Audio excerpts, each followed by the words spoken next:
Bonsoir à tous, nous vous souhaitons la bienvenue sur Télécréole dans votre rendez-vous hebdomadaire, Les Experts. C'est le rendez-vous donc où vous pouvez poser vos questions d'ordre juridique en direct et des expertes sont là pour vous répondre. Des experts puisque voilà, il y a parfois des hommes, parfois des femmes.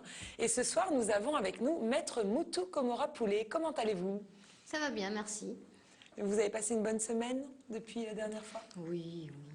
Vous savez, les semaines se suivent et elles sont bien chargées. Tout va bien. Voilà, donc on est dans une période de semaine bien chargée. Donc je vous rappelle que vous pouvez nous appeler en direct au 02 62 566 566. Il faudra donc, si vous nous appelez, baisser le son de la télé surtout, donc vous nous écoutez dans le téléphone. Vous nous posez donc une question à la fois. Je sais, on est souvent tenté d'en poser plusieurs, mais il y a quand même quelques règles. Voilà, une seule question à la fois. Et vous nous appelez en tout anonymat. Vous ne citez surtout pas ni de marque ni de nom, s'il vous plaît. On préserve également l'anonymat des personnes avec qui vous êtes en litige ou avec qui éventuellement vous travaillez. Voilà. Donc voilà pour les règles. 02 62 566 566. Alors une petite question pour commencer. Donc, on a une personne donc, qui a mis le siège d'une association chez elle, juste en tant que domiciliation, en fait. Donc, il n'a a priori rien à voir dans cette association. Et voilà, elle aimerait savoir, étant donné qu'il y a il y a des huissiers qui sont passés chez elle parce qu'il y a un petit litige, qu'est-ce qu'elle risque? En fait, est-ce qu'elle était au courant qu'on avait domicilié cette association Oui, bien sûr. à son domicile? Donc elle était bien au courant. Voilà. Elle n'est pas membre de l'association, elle ne fait pas partie du bureau, rien du tout. C'est bien ça? Elle est simple membre du coup puisque voilà, en tant que ayant domicilié l'association chez elle, elle est membre de l'association, mais elle n'est ni présidente, ni secrétaire, ni trésorière, donc pas membre du bureau. Et voilà, donc il y a des huissiers qui sont passés pour quelque chose, elle ne sait pas quoi du coup, hein, puisque En principe, c'est quand même au bureau, au président, de récupérer les documents de chez l'huissier. Certes, le siège de cette association se trouve être à son domicile, mais elle ne fait pas partie, elle n'est pas la présidente ou le président de l'association, donc ce n'est pas à elle de récupérer les actes de l'huissier. d'accord. Donc on risque pas de saisir quoi que ce soit chez elle, a priori. Bah, écoutez, non, on ne peut pas saisir ces biens si d'aventure cette association, mais bon, c'est assez particulier. Cette association, je veux dire, elle fait en fait que d'héberger une association. D'accord. Mais Ouais, c'est ça. pour qu'il puisse y avoir des poursuites ou une saisie de ces biens, encore faut-il que ces biens appartiennent à l'association. Si ça n'est pas le cas, elle ne risque strictement rien. D'accord, très bien. Voilà. Donc, voilà. Si ça pouvait la rassurer. Voilà, donc il faut donc contacter le président de l'association pour faire régler ça au plus vite. Voilà, donc on va prendre un premier appel. Bonsoir. Oui, bonsoir. Bienvenue chez les experts, monsieur. Merci. Alors, on vous écoute. Je posais une question. Oui, bien. tout à fait. Oui, voilà, j'ai un terrain. Oui, On est à 5 frères. d'accord. Et en fait, il y a mon frère qui est sur le terrain en ce moment. Oui, Mais le terrain n'est pas encore partagé. ok. Comment Donc, il se passe? On a sur le géomètre. Là, il me dit que il y a 3 frères, il ne veut pas. C'est moi avec mon frère qui veut. Et il pose un souci parce que il n'y a pas de lac pour le moment. Il voudrait faire un lac pour dire. il voudrait faire un acte. C'est ça que vous Un avez acte dit? trentenaire, c'est ça? Un acte Oui. trentenaire, d'accord. Donc, en fait, si je devais résumer, hein, pour être sûr d'avoir tout entendu, vous êtes 5 frères, Oui, c'est ça? Vous avez un terrain. oui. Et de la part de mon papa et ma maman. Voilà, un terrain sur lequel ont vécu vos parents. D'accord? Voilà. Mais vos parents n'avaient pas de titre de propriété concernant ce terrain. C'est ça? Non, Donc aujourd'hui, votre question est de savoir est-ce qu'on peut faire vous pouvez acquérir la propriété de cette parcelle Oui. par une prescription acquisitive, un acte trentenaire. Ouais, c'est ça, oui. Voilà. Donc, oui, cela peut être possible, bien évidemment, si ce terrain n'a jamais appartenu à qui que ce soit. Oui. Voilà. Bien évidemment, si le propriétaire ne s'est pas manifesté depuis plus de 30 ans, d'accord. Oui. Il faut que vous alliez voir un notaire. Déjà parti. Hein. Vous êtes déjà allé voir un notaire. Il Déjà faut. parti, géomètre aussi. D'accord. Et il manque l'huissier. Il manque. Mais l'huissier pour quoi que Pour- le terrain était parti bien à mon papa. D'accord. En fait, vous avez aussi, dans le cadre de la procédure, pu apporter des témoignages ou deux témoins qui ont pu attester que vos parents habitaient sur ce terrain depuis plus de 30 ans? Oui. D'accord. Donc ça, c'est fait. Donc là, aujourd'hui, il vous manque plus que le passage de l'huissier pour constater que la publication a bien été faite sur le terrain. Oui. Voilà, donc jusque-là, tout va bien. Il n'y a pas eu de personnes qui seraient venues réclamer quoi que ce soit. La Non, propriété, voilà. Donc, là, je pense que le notaire a déjà bien engagé toutes les diligences qu'il y avait à faire. Donc là, il vous faut, comme je vous ai dit, mandater l'huissier pour faire un constat faisant état de ce que les publicités ont été faites, qu'il y a eu un panneau d'affichage sur le terrain et tout. Et le délai d'affichage, dès qu'il aura expiré, vous retournez voir le notaire pour finaliser l'acte trentenaire. Mais par contre, je suis à côté de notre terrain, parce qu'en fait, il est pourquoi mesurer le terrain. Ah, C'est le géomètre qui doit prendre un rendez-vous. oui, Mais pourquoi passer? En fait, là, il est en train de chercher les héritiers d'à côté. Parce qu'ils sont décédés à côté. oui. Et là, il faut faire des recherches comme quoi qu'il y a aussi encore des héritiers. Mhm. Et parce qu'il m'a proposé de faire un acte carence. Procès verbal de carence. Donc en Voilà, fait c'est ça. aujourd'hui, donc il manque pas seulement l'huissier, il manque aussi le géomètre. Voilà. Donc le géomètre doit venir sur le terrain pour faire les mesures et pour faire un bornage avec les propriétaires contigus, ceux qui habitent juste à côté. C'est bien ça. Mais là, voilà. Voilà. Mais en ce moment, il ne trouve plus les personnes juste à côté. D'accord. Et je pense que le géomètre, il connaît son travail. Hein, il va très certainement aller au cadastre, voir un petit peu, prendre un relevé de propriété, voir sur les parcelles avoisinantes s'il y a des propriétaires. Oui. Voilà. Donc aujourd'hui, la bonne nouvelle, c'est que le notaire est saisi, la procédure est engagée. Maintenant, il vous faut passer obligatoirement par le géomètre. Les géomètres et l'huissier. Voilà, le géomètre, et quand le géomètre aura fini, l'huissier. Donc, essayez de relancer votre géomètre. Peut-être Oui. que vous, puisque vous avez toujours habité le quartier, Oui. vous pouvez aussi faire votre petite enquête, savoir si les terrains, les propriétés avoisinantes appartiennent à des personnes, essayer de retrouver ces personnes pour faciliter la tâche du géomètre. Ça, vous pouvez le faire. Voilà. D'accord. Et Voilà. pour contre, c'est juste ça même, ouais. Ok, d'accord. Alors. Voilà. Je vous souhaite bonne chance pour le reste de la procédure. Ok, merci. Allez, au revoir. Merci Au revoir. monsieur, bon courage. On vous souhaite une très belle soirée. Et on va prendre l'appel suivant sans plus attendre. Bonsoir. Allô? Allô? Oui, bonsoir madame. Bienvenue sur Oui. les experts. Oui, bonsoir. Vous nous entendez bien? Oui, bonsoir. Bonsoir. Il faudrait baisser le son de la télé s'il vous plaît. Baisse le temps. Oui, madame. Baissez au je vous minimum. appelle. Baissez au minimum Oui, oui, je et vais écoutez-nous le dans le faire, là. téléphone. Merci. On Oui, vous écoute. bonsoir. Oui, voilà, madame, je vous appelle, hein, Oui? parce que j'étais mariée avec un Mauricien. D'accord. Et pendant le mariage, ma belle-mère m'a donné l'autorisation de construire une maison. D'accord. On a construit la maison. À Maurice? Et, oui, à Maurice. D'accord.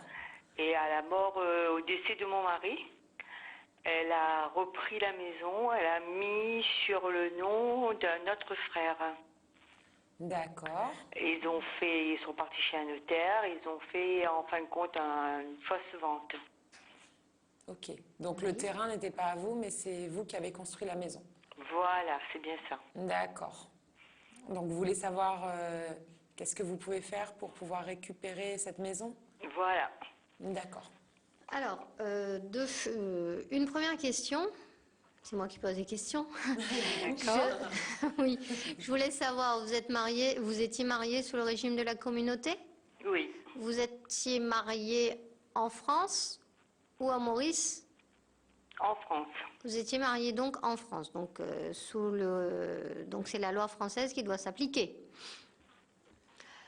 Si vous êtes marié en France. Votre mari, il avait un titre de propriété ou c'est un bien qu'il devait récupérer d'un héritage de ses parents? C'est un bien qui appartenait à sa maman. D'accord. Donc, mais la mère n'avait pas encore fait de donation à votre époux. Non, elle avait donné l'autorisation de construire sur une parcelle. Voilà, oui, voilà, c'est bien ce que je craignais. Donc, il est évident que, puisque la mère est toujours propriétaire du terrain, elle peut en disposer. Alors, le principe en droit français, c'est que la propriété du sol, la personne qui est propriétaire du sol est aussi propriétaire de ce qu'on va construire sur ce sol, donc de la maison. Il est bien évident que si vous avez tous les justificatifs, toutes les factures qui prouvent que c'est vous et votre époux qui avez construit la maison, votre belle-mère se doit de vous payer une indemnité qui correspond aux améliorations que vous avez apportées à son terrain. Parce qu'il est vrai qu'un terrain nu a une certaine valeur, mais un terrain plus une maison a une autre valeur. Donc il faut, si vous voulez engager une procédure, déjà voir quelle est la valeur aujourd'hui du terrain plus la maison, pour que vous puissiez envisager de lui réclamer une certaine somme d'argent. Qui correspond à la maison. En fin de compte, il faut qu'on fasse une expertise de la maison et de la maison. Du terrain et de la maison.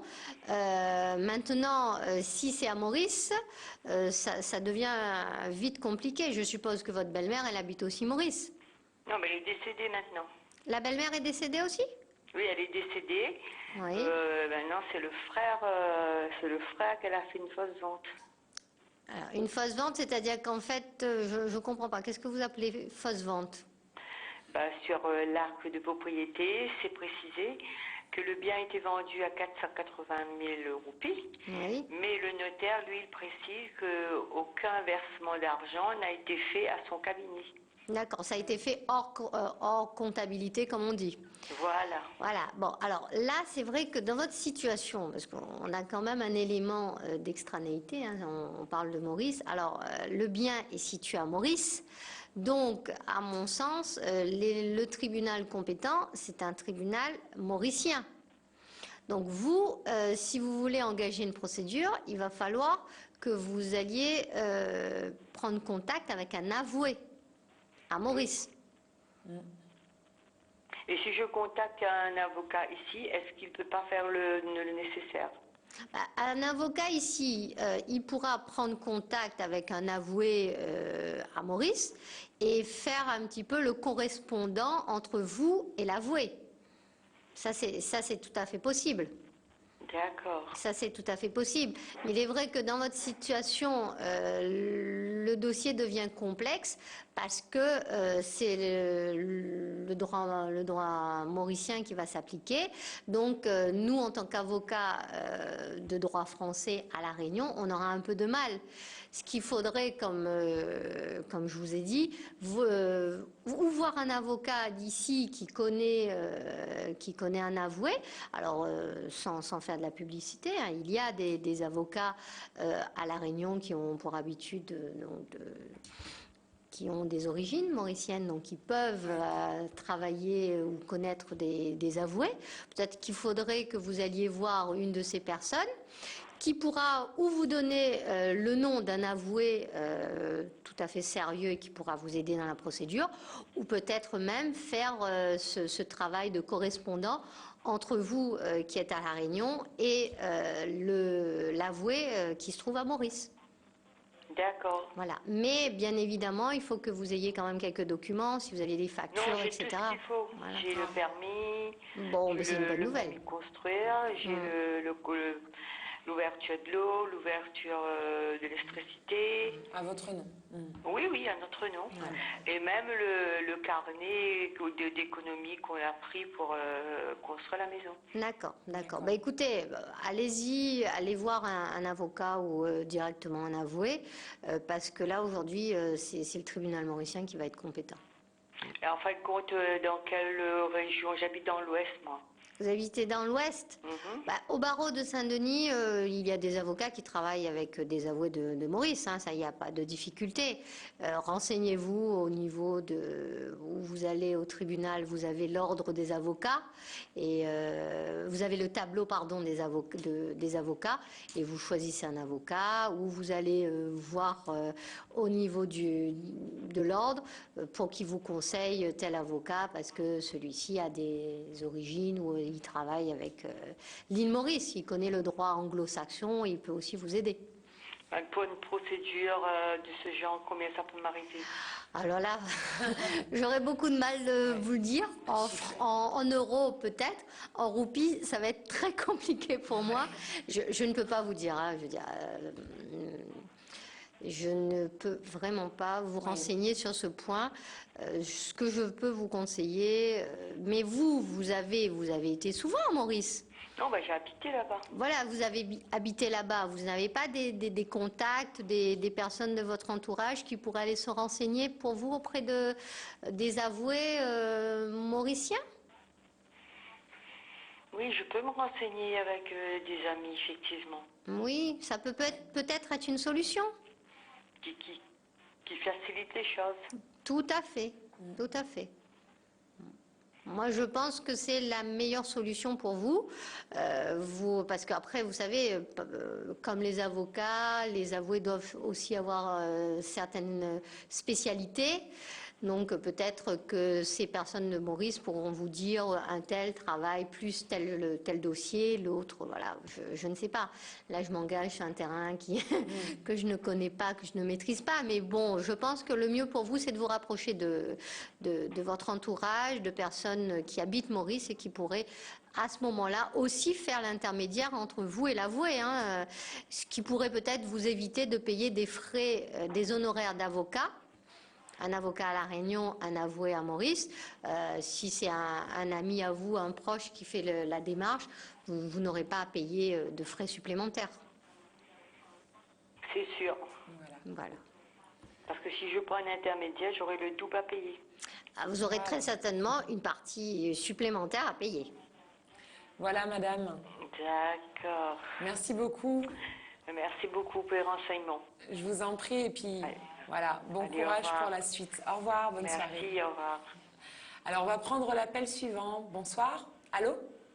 Allô. Bonsoir, monsieur. Bonsoir, madame.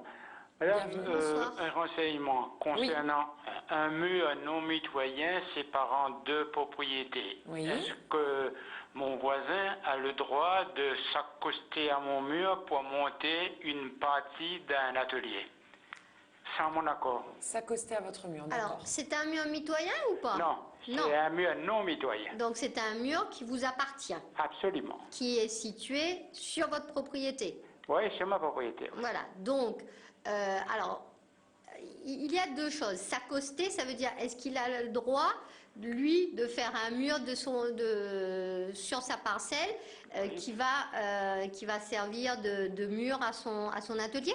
Oui, à son atelier, oui. Si ces deux murs qui sont accolés, oui, il a le droit. Ce qu'il n'a pas le droit de faire, c'est utiliser votre mur comme mur de son atelier. Non, mais je suis entièrement d'accord avec vous. Oui. Mais pour ça, s'appuyer contre mon mur carrément collé, mais moi je ne peux plus entretenir mon mur d'hier, il ne m'a pas demandé mon accord. Oui, mais votre mur, il est en limite de votre propriété. Absolument, oui. Voilà. Si l'aventure, lui, il avait voulu faire un mur, il aurait fallu qu'il le fasse en limite de sa propriété. Oui, mais pour Donc vous l'entretien- n'auriez pas pu faire l'entretien en passant par chez lui. Ben, je ne peux pas faire l'entretien en passant par chez lui, étant donné que mon mur, son mur, il est collé, le support d'atelier, il est collé contre mon mur. Bah, écoutez, tout dépend de là où il a construit son atelier. Oui. Si vous me dites, d'après ce que j'entends, votre mur, il est situé sur votre propriété, mais en limite. Donc, Oui, exact. en limite de votre propriété. Lui, il a tout à fait le droit de construire en limite de sa propriété. Oui. Voilà. Dès le moment où il ne touche pas à votre mur. Oui.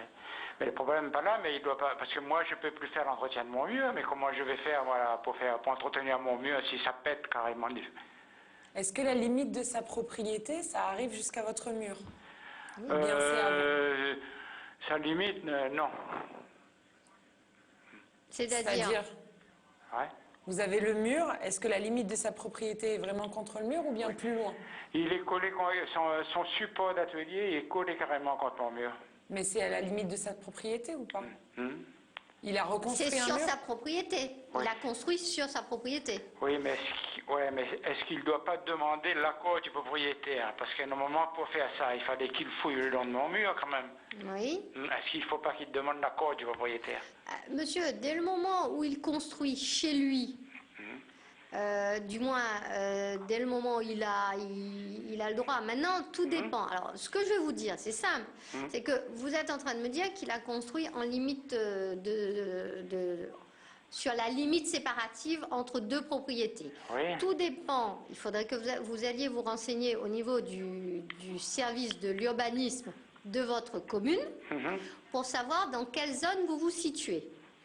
Est-ce que dans la zone dans laquelle vous vous situez, les constructions peuvent se faire en limite de propriété ou est-ce qu'il faut une distance réglementaire entre la limite de la propriété, entre le mur et la construction? Donc tout dépend du règlement d'urbanisme qui concerne votre zone.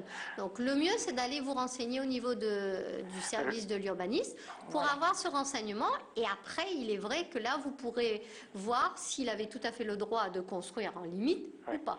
Mais le problème est là, c'est qu'il y a un PPR qui a été mis en place depuis octobre 2005. On n'a plus le droit de faire aucune construction, aucun agrandissement. Dans la zone? Dans la zone, exactement, oui. D'accord, parce que vous êtes une zone protégée. Une zone à risque. protégée, non constructible, plus constructible depuis octobre 2005. D'accord. Oui, ben là, ça pose problème. C'est un atelier, un atelier professionnel ou... Ouais, c'est un garage transformé en atelier et un agrandissement actuellement, quoi. D'accord. Ben, écoutez, s'il n'a plus le droit, si d'après le PPR, il n'avait pas le droit de construire, et ça s'est fait il y a longtemps ou c'est en cours de... Non, le PPR est mis en place depuis octobre 2005. Oui, ça j'ai bien entendu, mais la construction, elle est en cours? La construction, il y a un an à peu près. Il y a un an, à peu près? Oui, un an à peu près. Ouais. D'accord. Donc, ben, à ce moment-là, vous voyez, si vous avez le règlement d'urbanisme, le PPR, donc c'est bien. Oui. À ce moment-là, faites-lui un courrier pour lui dire que, d'après ce que vous me dites, qu'il n'avait pas le droit de faire d'agrandissement, etc., etc. Oui. Voyez, peut-être qu'une solution amiable est possible. Faites-le convoquer devant le médiateur pour essayer de discuter avec lui.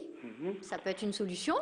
Et si véritablement il ne veut rien entendre, À ce moment-là, il va falloir engager des poursuites. Oui, Et dans parce ce cas, aller voir un avocat. oui, parce que là, on est dans le cadre d'un PPR et on est en jaune rouge et A1, pas constructible, ni arrondissement, ni rien. D'accord. Bah, écoutez, si d'après ce que vous me dites, ça n'est plus possible, faites cette démarche amiable, hein, parce que bon, on est dans... Ce sont des relations de voisinage. Moi, je conseille le plus souvent toujours de privilégier la solution amiable, parce que vous êtes quand même censé vivre aux côtés de cette personne pendant encore peut-être plus longtemps. Donc, essayez de voir le médiateur. Oui. Et si véritablement il ne veut rien entendre, rien n'est possible, etc., Oui. dans ce cas, peut-être aller voir un avocat pour engager une procédure. D'accord, merci. Au revoir. Au revoir. Merci monsieur, bonne soirée. C'est vrai qu'on a tendance à tout de suite vouloir engager une procédure, etc. Mais il ne faut pas oublier qu'on a des personnes quand même à côté de nous et voilà, qu'on est amené à les croiser tous les jours. Donc commencez déjà par l'amiable, si possible. Oui, c'est vrai qu'on l'oublie, et on l'oublie souvent quand on a un litige, on a souvent envie que ça se règle vite. Mais bon, il faut réagir en personne tout à fait responsable. Lorsqu'il s'agit d'un voisin, on peut se dire que les bonnes relations de voisinage ne vont plus être possibles si on intente un procès là comme ça. Donc le mieux, c'est d'encourager une solution amiable. Et il est vrai aussi, hein, c'est un petit peu le sens des réformes actuelles.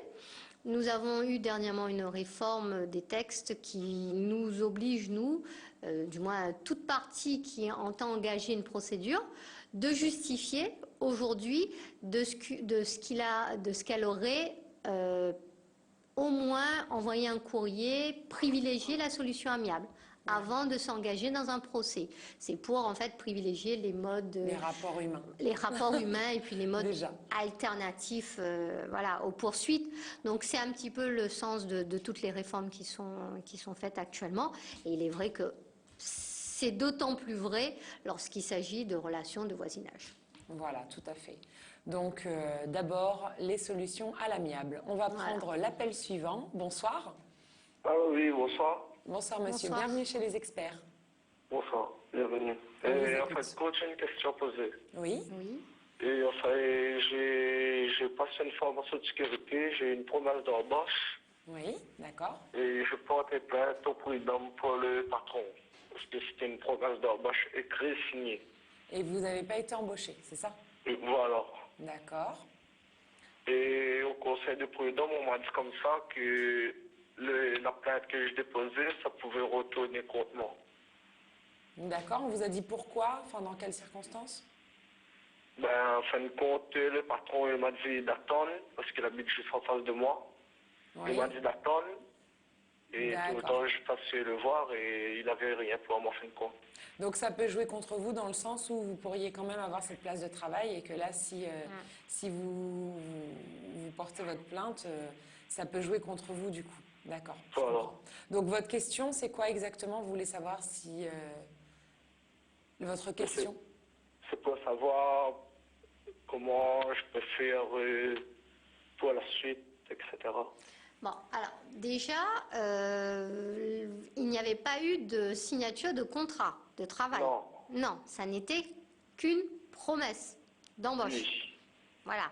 Donc aujourd'hui, vous ne pouvez pas saisir le conseil des prud'hommes uniquement parce qu'un employeur qui, à un moment donné, avait espéré pouvoir vous embaucher, ne le fait pas par la suite. On peut saisir le conseil de prud'homme lorsqu'il y a un contrat de travail qui est signé, lorsque, je ne sais pas, lorsque les salaires ne sont pas payés, ou lorsqu'il y a un licenciement qu'on entend contester ce licenciement, on entend se faire payer ces heures supplémentaires. Mais là, vous étiez, c'est malheureux à dire, mais vous étiez au stade des négociations pour avoir un emploi. C'est bien ça. Oui, Voilà. mais la promesse d'embauche était écrite, signée, cachée de l'entreprise et tout. Oui, oui, mais ça n'était qu'une promesse. Voilà, c'était une promesse, ça n'était pas un contrat. Et bien évidemment, si l'employeur, au bout de quelques semaines, de quelques mois, il n'avait pas moyen de vous employer parce que bon, il n'avait pas l'accroissement d'activité qu'il attendait pour pouvoir employer une personne supplémentaire, on ne peut pas lui en faire le reproche. Comprenez? Et surtout pas devant le Conseil des prud'hommes. Comme vous a dit, je ne sais pas, vous êtes allé très certainement vous renseigner, il est vrai que ça pourrait être, vous êtes préjudiciable, hein, tout simplement parce que cet employeur, peut-être que là, actuellement, il ne pouvait pas vous embaucher, mais que dans quelques semaines, quelques mois, il pouvait honorer sa promesse, d'une part. D'autre part, peut-être que il va en parler avec d'autres personnes du même secteur d'activité et que vous allez vous retrouver, entre guillemets, un peu grillé sur la place parce que, voilà, on va vous dire mais cette personne, dès qu'on lui fait une promesse, ça y est, voilà. Donc, c'est compliqué. Aujourd'hui, moi, j'entends bien que vous avez espéré avoir cet emploi, il avait signé une promesse écrite. Est-ce qu'il vous avait donné une date précise à laquelle vous deviez vous présenter pour signer un contrat avec un poste défini? Est-ce qu'il avait déjà fixé toutes ces choses avec vous? Sur la promesse d'embauche, il avait écrit sur réussite de l'examen, il m'embauche. Sur la réussite de la formation et de l'examen. D'accord. Et vous avez réussi votre examen? Oui. Et c'est à ce moment-là que vous êtes allé réclamer ce à quoi il s'était engagé. Voilà, parce que après, je suis parti au prud'homme 24 mois après, quand même. Vous avez déjà déposé la plainte là ou bien... Vous avez déposé l'acte de saisine? Oui. Oui. Donc, le problème, le Conseil des prud'hommes, à mon sens, va se déclarer, du moins, il va... vous avez une audience de conciliation bientôt? La conciliation est déjà passée. D'accord. Donc, bien évidemment, et c'est à ce moment-là que les conseillers prud'homaux vous ont dit que vous aviez peu de chance, votre demande avait peu de chance d'aboutir. C'est ça? Voilà. Oui. Ils auraient pu le dire avant aussi. Enfin, oui. Ils auraient pu vous dire avant aussi que ça pouvait jouer contre vous dans le sens où... Voilà. Aujourd'hui, on ne peut pas obliger un employeur qui vous aurait fait une promesse de vous embaucher. C'est ça toute la difficulté. Parce que, après, vous savez, on peut essayer d'extrapoler. Est-ce que le mieux pour vous, c'est d'être embauché, mais que cet employeur ne puisse pas vous payer? Oui, c'est ça. Voilà. Ou est-ce que vous préférez pouvoir aller offrir vos services à une autre entreprise qui sera peut-être tout à fait à même de vous payer, de vous donner du travail? Donc, je préfère payer. Oui, voilà. C'est un petit peu toute la démarche. Alors peut-être que cet employeur, à un moment donné, il a voulu vous donner votre chance parce que vous avez fait un stage chez lui, vous avez fait quelque chose? Oui. Voilà, vous avez fait un stage, mais aujourd'hui, il n'a pas l'accroissement de son activité qui lui permettrait de vous employer. Aujourd'hui, vous êtes, à votre voix, j'entends que vous êtes assez jeune. C'est peut-être intéressant pour vous d'aller postuler ailleurs, non? Oui. Oui, vous avez fait une formation. Donc voilà, vous avez fait une formation qui est qualifiante. Vous pouvez peut-être aller déposer des CV dans d'autres entreprises du même secteur et essayer de vous vendre. Mais voilà, aujourd'hui, obliger un employeur à vous embaucher, c'est assez compliqué. C'est pas possible, tout simplement. Pas facile en plus. Et surtout, s'il le faisait même à contre-cœur, il pourrait tout aussi bien ne jamais pouvoir vous payer ou même vous licencier pour X raisons en disant que vous ne faites pas l'affaire. Alors le mieux, c'est ne pas s'engager dans une relation de travail sur de telles bases, à mon sens. Ok. Voilà. C'est bon, je vous remercie alors, madame. Écoutez, bon courage dans votre recherche d'emploi.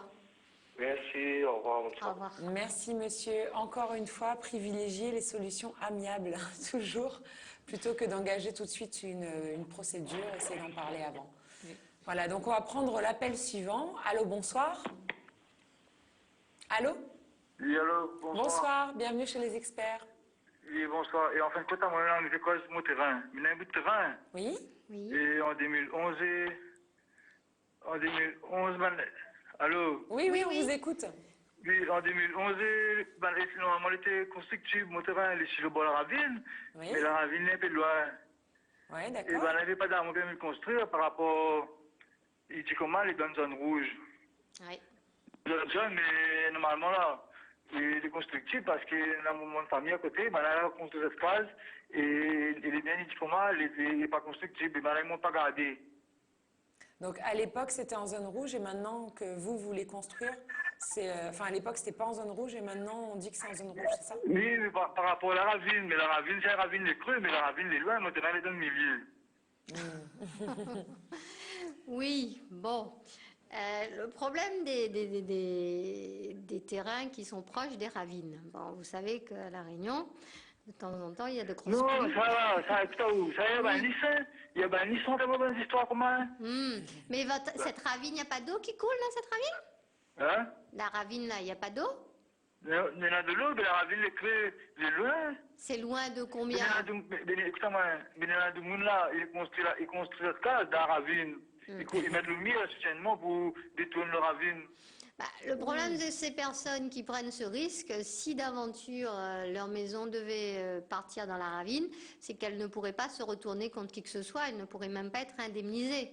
Parce qu'aucune assurance ne prendrait en charge, ne pourrait garantir un tel sinistre si d'aventure cette construction elle est totalement illégale, illicite.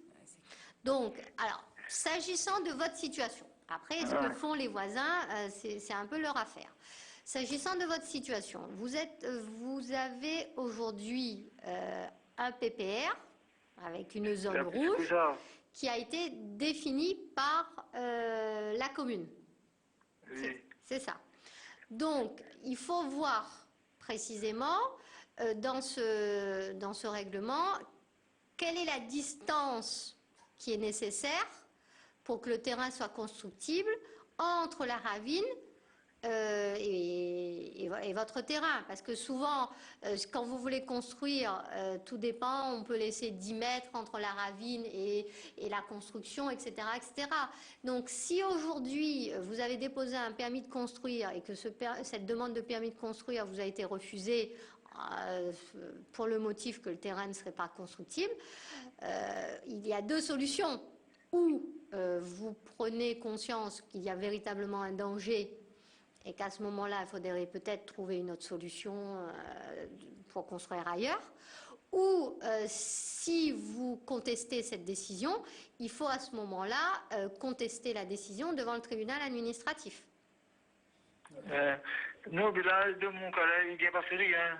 Ben, monsieur, là j'aurais un peu de mal à vous renseigner parce que moi je ne sais pas de quel PPR, de quelle ville il s'agit.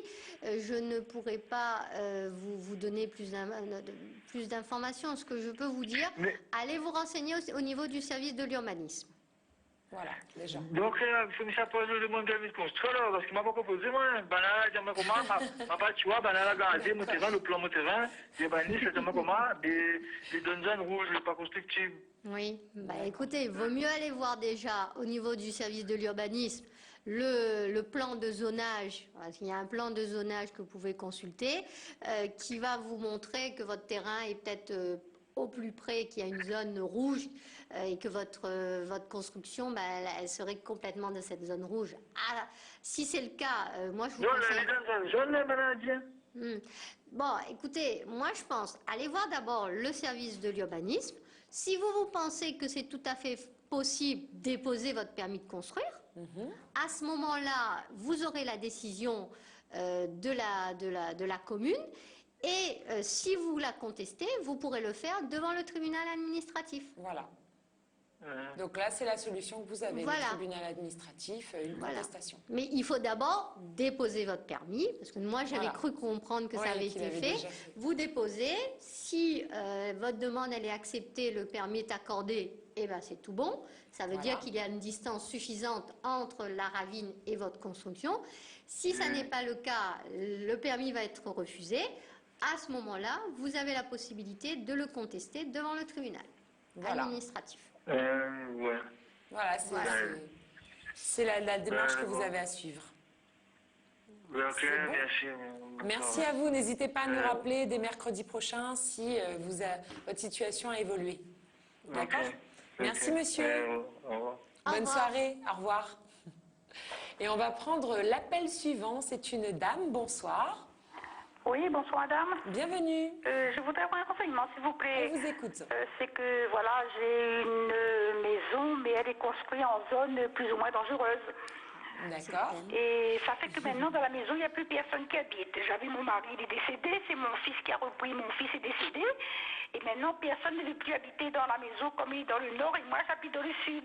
D'accord. Et j'ai construit un mur derrière la maison. Le mur maintenant est tombé sur la maison. Le toit, bon, là, en mauvais état. Les portes, c'est la même chose. Et devant, il y a un mur C'est dû à la qui zone va dangereuse. s'effondrer. Et juste devant la maison, il y a une petite ravine. Et maintenant, comme personne ne veut plus habiter, je voudrais défaire ma maison. Est-ce que j'ai le droit ou pas? Défaire, c'est démolir, vous voulez dire? Oui, oui. Bah, en fait, oui, vous pouvez, parce que si elle constitue un danger, parce que tôt ou tard elle va s'effondrer, oui. Bien sûr, oui. Voilà, si vous êtes consciente du danger, ce que vous pouvez faire, c'est déposer, aller voir dans votre mairie, et vous pouvez déposer un permis de démolir. Ça, c'est tout à fait possible. D'accord. Alors, Parce que- pourquoi je vous dis qu'il vaut mieux informer le service d'urbanisme? Parce qu'il est évident que cette maison, elle est inoccupée. Oui, oui. Je ne sais pas si vous payez une... Oui, je paye des impôts. Voilà, c'est ça. vous oui. payez des impôts. Et ça pour- fait 4 ans qu'elle est fermée, fermée complètement. Je ne peux pas louer, je ne peux pas habiter non Ah bah plus. oui, il vaut Voilà. mieux l'enlever, bien sûr. Voilà, donc le mieux, c'est de faire une déclaration comme quoi vous allez la démolir. Que cette déclaration, elle puisse être enregistrée, Hein? transmise au cadastre, ensuite aux services fiscaux. Et à ce moment-là, votre terrain, pour ce qui est de la taxe foncière, le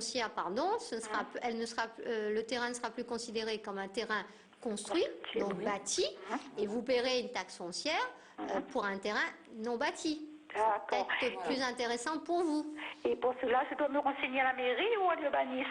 Ben, un des services de la mairie, c'est le service de l'urbanisme. C'est le D'accord, service d'accord. qui va pouvoir vous renseigner, vous aider dans vos démarches. D'accord, d'accord. Voilà. Parce que ça fait une année qu'il y avait un galet, un énorme galet qui est tombé. Comme mon mari, il était toujours là où il habitait avant sa mort, donc ça n'a pas touché, mais elle a détruit complètement la moitié de la maison. Mais comme il n'y avait pas de place pour aller, donc ça fait qu'on a essayé d'améliorer. Mais maintenant, c'est vraiment plus valable du tout. Donc, Oui, mais si c'est plus... Non, mais vous donc, savez, voilà. oui, non, mais une maison qui n'est pas habitée, elle se dégrade très vite, Ouais, en c'est règle clair. générale, hein, elle se C'est dégrade pas très intérêt. vite. Et donc, vous avez tout intérêt à la faire démolir si elle constitue un danger pour X oui, raisons. pour autrui, pour quelqu'un d'autre, de toute façon, je peux rien Voilà, faire si avec. quelqu'un vient, un squatteur, Squatter. un squatteur vient chez Ah vous oui, ah et oui. qu'au bout du compte, le toit finit par lui tomber sur la tête, Et la responsabilité sera pour Voilà. moi. voilà. Exactement. Donc le mieux pour éviter ce genre d'inconvénients, ce serait d'envisager la démolition. Et comme je vous dis, pour éviter de payer une taxe foncière qui ne correspond pas du tout à votre situation, le mieux c'est de vous renseigner au niveau de la mairie, du service de l'urbanisme, et de faire la déclaration pour la faire démolir. Voilà. D'accord. Service de l'urbanisme à la mairie. D'accord, merci Voilà. beaucoup, madame. Merci à vous, Allez, au bonne revoir. soirée, Au revoir. bonne continuation, au revoir. On va prendre l'appel suivant, c'est encore une dame, bonsoir. Allô, bonsoir. Allô, allô. Bonsoir. Ah, c'est un monsieur. Ah, c'est le Oui, standard. bonsoir. En fait, Je vous écoute. c'est pour une question Oui. à l'avocat. D'accord, Oui. on vous écoute. En fait, il faut savoir si la loi française n'est pas appliquée à la Réunion. Oh, ben si, la plupart du temps, si. D'accord. En fait, j'ai un frère incarcéré. Ah, c'était Là- une question, monsieur. C'est fini. Non, je plaisante. On vous écoute. Allô? Mais oui, mais en fait, là, c'est pour la même chose. Oui, Oui, non, mais en non, fait, mais c'était une c'était- blague, mais ça vous a pas fait rire, c'est pas grave, je suis désolée. Ah, d'accord. On vous J'ai écoute. un frère incarcéré. Il a le droit des permissions depuis 2013. Et là, on est en 2015. D'accord. Le juge d'application des peines dit qu'il est prématuré. Alors, Oui, mais attendez, on a peut-être pas tous les éléments. Alors, vous dites votre frère, il est incarcéré. Il purge une peine. Oui. D'accord. Est-ce qu'il a fait une demande de permission? Oui. Oui, et cette demande a été jugée prématurée. Oui. D'accord. Le juge d'application des peines, avant de rejeter cette demande, a dû motiver son refus. Et en fait, il parle de l'expertise. D'accord. Donc, si j'ai un peu cerné le problème, votre frère a peut-être été condamné dans le cadre d'une agression sexuelle ou quelque chose du genre. Oui. Voilà. Donc, pour qu'il puisse bénéficier d'une permission, il faut qu'il passe devant un collège d'experts qui va donc faire une expertise, voir s'il ne constitue plus un danger, ou voilà. Ensuite, questionner pour savoir si la victime, elle n'habite pas juste à côté de chez lui, etc., etc. Donc, c'est la raison pour laquelle le juge d'application des peines a dû lui dire plus exactement que la demande était peut-être prématurée. Parce que souvent, on demande des permissions en fin de peine pour préparer la sortie. On demande des permissions, par exemple, pour aller à des entretiens d'embauche, pour retrouver un petit peu la famille, en vue de préparer une sortie qui est imminente. En fait, c'est que il y a son fils qui va faire sa première entrée à l'école cette année, au mois d'août. Oui. Et comme il a le droit des permissions depuis 2013, et là, il fait la première demande en 2015, et on lui dit qu'il est prématuré. Donc il a déjà droit aux permissions depuis 2013? Oui. C'est ça? D'accord. Parce qu'il doit être en fin de peine. Il est en conditionnel, exactement, là, à la mi-peine. Voilà. Donc voilà, il est en conditionnel, c'est-à-dire qu'à mi-peine, il peut demander une libération conditionnelle, etc., etc. Bon, oui, mais là aujourd'hui, le juge d'application des peines, il a rendu une décision. La loi française permet à votre frère de contester cette décision. Il peut faire appel de cette décision du juge d'application des peines. Est-ce qu'il l'a fait? Mais en fait, faire appel, il peut pas en fait dire comme ça, comme si que il a dans son dossier c'est le manque d'expertise. Oui, voilà, c'est toute la difficulté. Comme je vous dis, il faut absolument qu'il passe par cette expertise-là avant d'envisager une sortie ou une permission. Alors maintenant, qu'est-ce qui fait que cette expertise n'a pas pu être faite aujourd'hui? Ça, vous ne le savez pas. En fait, il dit prématuré. C'est toujours prématuré. Voilà. Écoutez, malheureusement, c'est encore le juge d'application des peines qui décide. Donc aujourd'hui, s'il vient dire que la demande est prématurée, c'est que lui, il a dû aussi voir avec les travailleurs sociaux, etc., qui ont fait un rapport concernant la situation de votre frère. Donc le mieux pour votre frère, c'est peut-être de voir avec les travailleurs sociaux qu'est-ce qu'on attend de lui. Est-ce que lui, il a un suivi au sein de la prison, un suivi au CMP, par exemple, etc., un suivi psychologique ou psychiatrique, pour ensuite envisager une sortie. De ce point-là, mon frère n'a aucun problème, sauf que là, la plupart des détenus, c'est la même chose. Soit c'est prématuré, soit c'est un manque d'experts. Oui. C'est possible d'avoir une demande d'expert par un avocat? On demande une expertise par un avocat? Oui. On peut le faire dans d'autres situations. Je ne suis pas certaine que... Je n'ai jamais fait, moi, pour ma part. Je ne suis pas certaine qu'on puisse aujourd'hui demander une expertise en vue d'une permission. Vous voyez?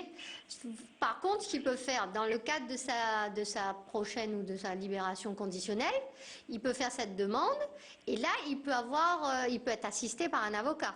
Avocat qui aura accès à la procédure et qui pourra aussi discuter avec le juge d'application des peines. Mais il a très certainement déjà un avocat, votre frère. Il a déjà un avocat? L'avocat qui a dû le défendre dans le cadre de sa procédure. Non, en fait, il a changé d'avocat entre-temps. Bon, écoutez, vous, ce que vous pouvez faire, peut-être aller voir un avocat qui ira voir votre frère et avec qui il pourra discuter et qui pourra ensuite prendre en charge toutes les diligences nécessaires pour une prochaine demande devant le juge d'application des peines. Ça, vous pouvez le faire. Voilà. Ok. Voilà. Voilà. Je vous remercie, très gentil de votre part. Merci à vous, monsieur. Merci bon courage. beaucoup et bon courage. Voilà. Merci. Au revoir. Bon courage, bonne Allez, soirée. au revoir. Au revoir. Alors, on va prendre l'appel suivant. On est sur les experts. Allô, bonsoir. Oui, bonsoir. Bonsoir, madame. Bienvenue. J'ai une petite question à poser, s'il vous plaît. Oui, on vous écoute. Voilà, j'ai mon mon ex-concubin, quoi. Oui, d'accord. Il a eu un terrain Oui. avec son papa. Oui. Et ce terrain, son papa a gardé la jouissance. Mhm. Oui. Et sur son acte, c'est écrit que s'il a des enfants demain matin, quoi, mon ex, s'il a des enfants, le terrain revient automatiquement aux enfants. D'accord. Oui. Et j'aimerais savoir si, quand son papa sera décédé, est-ce qu'il peut vendre ce terrain? Si lui peut vendre ce terrain, Oui. est-ce que dans la donation qui a été faite par son père, est-ce qu'il est mentionné un droit de retour ou une interdiction d'aliéner? Il y a une clause? C'est-à-dire que le terrain revient automatiquement aux enfants, comme il a 2 enfants. Écoutez, si c'est écrit noir sur blanc, que si c'était la volonté de son père et que lui, il a accepté en donnant son consentement à l'acte de donation, Oui. il ne pourrait pas le vendre. Il ne pourrait pas vendre. Non, non. Si c'est écrit, maintenant, moi, je n'ai Non, pas lu. c'est écrit dans l'acte. Voilà, moi, je n'ai pas lu l'acte en question, Oui, mais si c'est non, écrit, je vous si dis- lui, il a je accepté vous dis cette parce que condition. Moi, j'ai lu l'acte, moi, justement. Voilà, s'il a accepté cette condition Voilà. en connaissance de cause devant le notaire, il n'aurait pas le droit de vendre le terrain. Parce que ça doit revenir à ses enfants. À ses enfants, voilà. Voilà. C'est ce qui est écrit dans l'acte, justement. Voilà. Maintenant, parce que si vous voulez être rassuré sur ce point, allez voir le notaire ou le notaire qui a rédigé la donation ou votre notaire habituel pour qu'il puisse lire avec vous la donation et vous rassurer sur ce point. Ou voir un avocat, bien évidemment. C'est tout à fait possible. D'accord. Je vous remercie. Merci à vous, madame. Allez, au revoir. Bonne soirée. Au revoir. Allez, au revoir. Voilà, c'était notre dernier appel ce soir. Donc, si vous avez des questions à poser, vous pourrez donc nous appeler mercredi prochain sur Télécréole, 19h50 au 02 62 566 566. Moi, j'avais une petite question. Tout à l'heure, on parlait d'avoués à Maurice. Oui. Les avoués, c'est les avocats de Maurice. En fait, le droit anglo-saxon, l'avocat à La Réunion, c'est un avocat qui rédige ses conclusions et qui plaide. Dans le système anglo-saxon, ces deux fonctions sont distinctes et sont confiées à 2 personnes. Alors, mon anglais est très mauvais, donc il y a d'un côté les avoués et de l'autre côté ceux qui plaident. D'accord. Voilà. Bon, je vous dis ça parce que ça fait un moment que j'ai fait du droit anglo-saxon et j'étais encore à la fac. Donc je ne sais pas, je m'excuse si entre-temps ça a changé, mais je crois que ça n'est pas le cas. D'accord, ok. Voilà. D'accord. Et ceux qui plaident, on les appelle comment? Les barristers, je crois. D'accord. Ouais, un truc comme ça. Donc il y a les lawyers et les barristers. Mais bon, voilà. Bah, ça va, il n'est pas trop mauvais votre Oh, anglais. mais je ne J'avais vous envie dirai de pas. l'entendre, en fait. Voilà. Je ne vous dirai pas, mais je pense que je parle anglais comme une vache espagnole. Mais bon, de toute façon. Non, Voilà. c'est pas facile quand on pratique pas aussi. Non, voilà, on perd facilement, on perd toujours. Voilà, on peut donc, parler, voilà. même si on parle très bien, à un moment donné, quand on Ouais, pratique voilà. plus, on parle pas mieux, quoi. Donc vous avez essayé de me piéger, c'est bien ça. Non, je voulais savoir, en fait, parce que... Oui, voilà, de ce qui me reste de mes cours en droit anglo-saxon, c'est ça. Bon, moi, j'ai travaillé avec quelques avoués dans des procédures d'adoption. Et donc, je sais qu'ils font la procédure, il n'y a pas de difficulté. Voilà. D'accord, ok. Voilà. Bon, bah voilà, bah écoutez, c'est bon à savoir. On sait que dans le droit anglo-saxon, donc on a deux parties. Voilà, je ne lawyers répéterai and plus. barristers. c'est Voilà, bien ça voilà, c'est mieux dit que moi. Oh yeah. Voilà. Bon, bah voilà, bah écoutez, notre soirée touche à sa fin, notre émission. Donc je vous invite à nous rejoindre mercredi prochain à 19h50 sur Télécréole au 02 62 566 566 pour vos questions d'ordre juridique. Et n'hésitez pas à nous rappeler si vous nous avez appelé ce soir et que votre situation a évolué et que vous voulez avoir plus de renseignements à ce moment-là. Donc n'hésitez pas, nos experts et nos expertes feront un plaisir de vous répondre. Voilà. Eh bien, il me reste plus qu'à vous souhaiter une bonne soirée, Maître Moutou Komora Poulet. Bonne soirée à vous et rendez-vous mercredi prochain.